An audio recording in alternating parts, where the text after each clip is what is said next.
Hello everyone, my name is Shahrukh Sheikh. Welcome back to the Student Alliance community.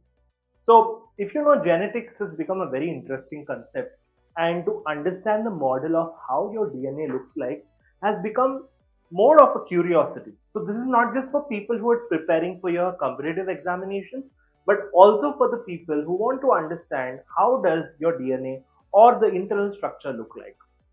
Now, the advantage of our IFP panel is the Mozaik 3D application in this is quite sorted. So you have options for geography, chemistry, bio, maths, tech. Now here in chemistry, I'm clicking on DNA.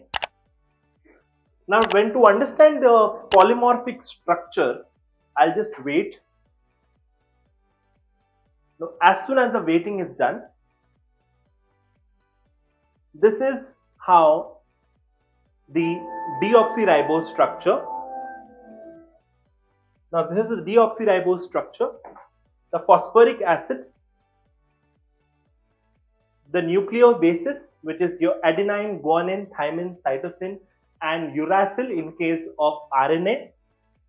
The base pairs, which basically says that adenine and thymine form a double bond, whereas a guanine and a cytosine forms a triple bond.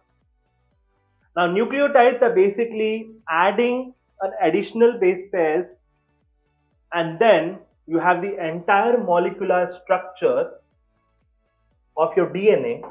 And if you want to see a schematic diagram of your DNA, this is how wonderfully it looks like.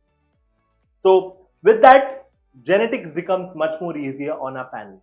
Thank you so much.